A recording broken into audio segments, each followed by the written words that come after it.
Everywhere, European peoples are under siege by mass immigration by non-European peoples. This is not just rich countries like the United States, the United Kingdom, Canada, the Netherlands, or France, but even countries to the fringe what can be considered white. Russia is taking record numbers of Central Asians. Turkey is taking record numbers of Arabs. The cone of South America is taking in record numbers of indigenous people from the North and the Caribbean. Even non-white countries have problems with immigration, like China being loaded with hundreds of thousands of illegal African immigrants. On the part of the immigrants, the reason for coming is obvious. They can either work there or make more money, or live off welfare and make more money from where they would have in their native countries. Just by being in a wealthier country, they have access to more trinkets of the wealth in which the modern world offers. Why destination countries are accepting these immigrants is far more perplexing. In the case of the Gulf states, they create a large labor pool to draw upon which they do not have the rights in which the indigenous citizens of those countries do. Historically, in the New World and in Australia, it enabled these countries to be settled and established. Selected immigrants of extremely skilled and wealthy entrepreneurs have historically existed throughout all times and places. The majority of modern immigration outside of the Gulf states, though, is to wealthy nations which no longer have frontiers and in which the native populations are more capable than the immigrants.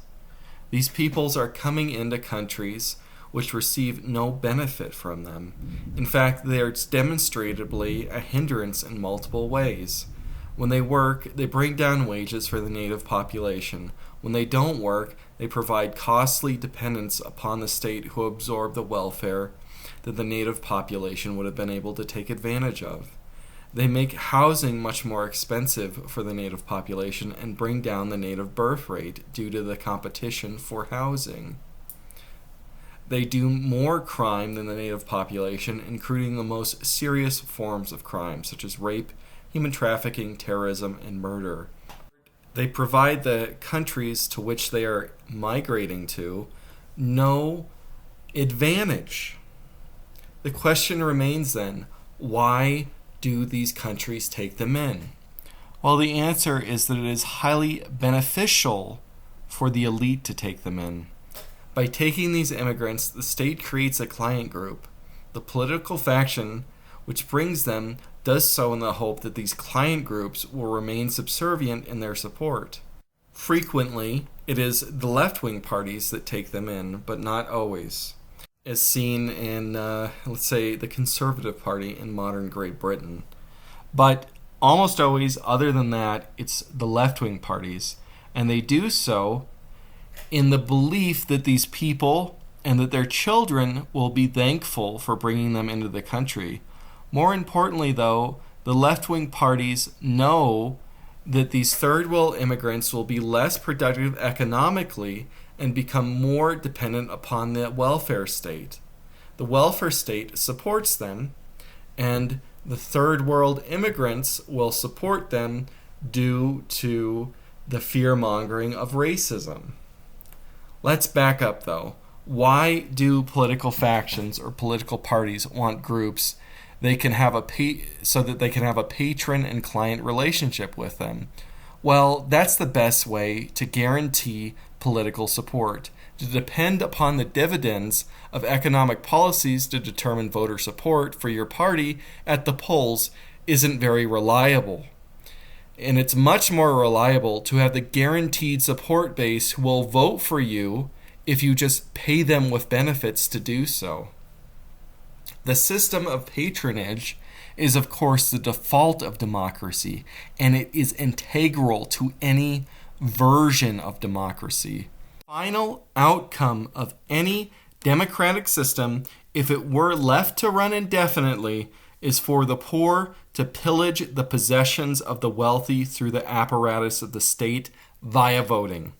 Obviously, states don't exist indefinitely, and democracy is ultimately fated to end through the reemergence of more authoritarian systems over time.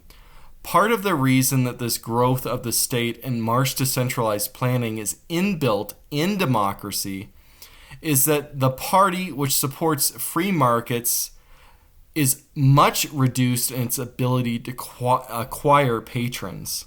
As effective patronage goes against the free market ideology, as paying off groups to vote for them via welfare goes against their very purpose in being. Indeed, many of their patrons are businessmen who only vote to support free markets and the restriction of it being pillaged for welfare as a means of defense. But by doing so, they are making themselves targets for the patrons of the left. There is, of course, groups to be found within a nation and power to be gained from internal patronage of them.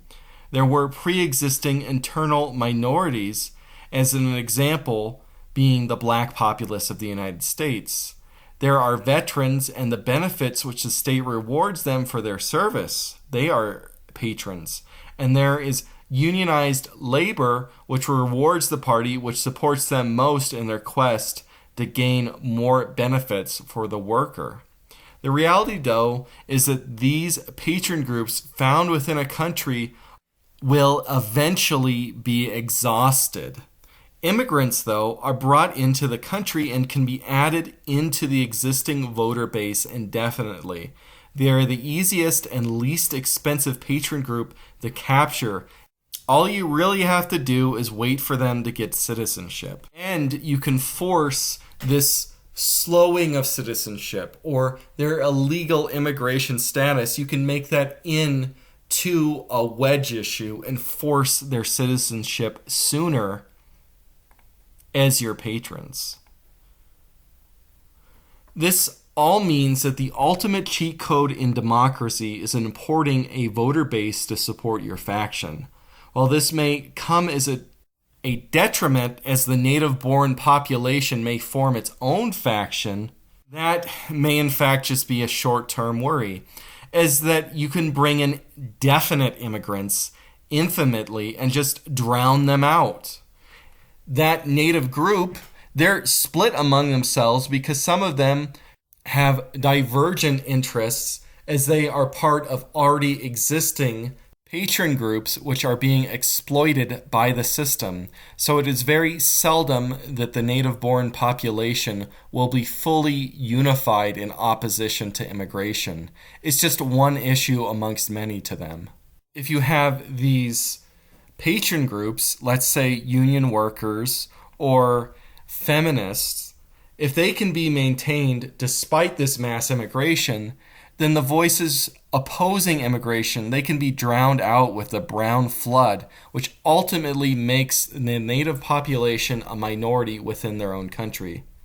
If left in a vacuum indefinitely, democracy's internal mechanisms to establish control within the framework of its system are to grow the state until it swallows up the entire market economy and awards the goods generated by the productive people to the unproductive, who are almost always going to be aliens. Of course, there is no vacuum. Eventually, the system of democracy will collapse in on itself for a variety of factors.